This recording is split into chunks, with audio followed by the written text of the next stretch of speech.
With the city still asleep, this Ukrainian SWAT team sets off on its daily mission, going after people suspected of having links with Russia. The nightly curfew is about to be lifted. They are sure the person of interest is still at home. Есть, к сожалению, у нас в городе люди, которые поддерживают. We have people in Odessa who support Russia. We found weapons and ammunitions they were planning to use once the Russian army arrived in the city, to destabilize the situation and use against our local officials. They have connections to the Russian military. Планировали, когда зайдет Россия. Ukraine has been under martial law since the beginning of the war. The government believes that informants are helping the Russian army underground. So this has become their main task, going from home to home in the hunt for possible collaborators. This man turned out to be innocent. But on the second raid, the man opens the door wearing a t-shirt from his days as a soldier in the Soviet army. Do you have any Russian emblems or symbols, they ask? He denies. But in the next room, they find the Russian colors.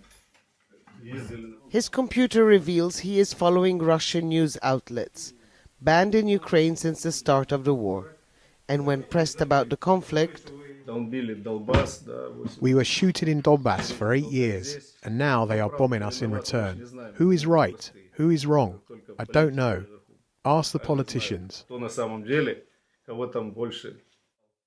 But it's messages on his phone that arouse the most suspicion, glorifying the Russian military's past and present, and talking about the Ukrainian army in a derogative way.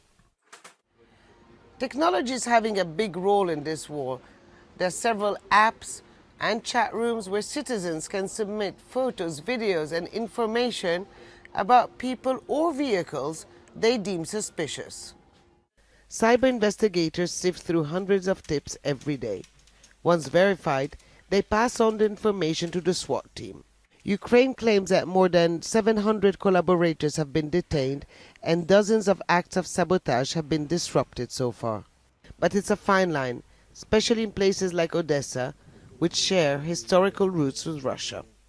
It's a difficult situation, Svetlana tells us, as her husband is taken away. We do not agree with the war, but we lived in Soviet Union. I'm half Russian. How can I throw the Russian flag away? Yes, I don't agree. I don't understand what's going on, but this is my blood. Should I have a lobotomy to erase it? It's more difficult for him because all his army veteran friends are there. There are still people in Ukraine who are torn between the two identities, condemning Russia's attack on the country, but not able to disavow their past. Most of the people questioned on that day were let go. For the police, the task of figuring out who poses a real threat is a challenge.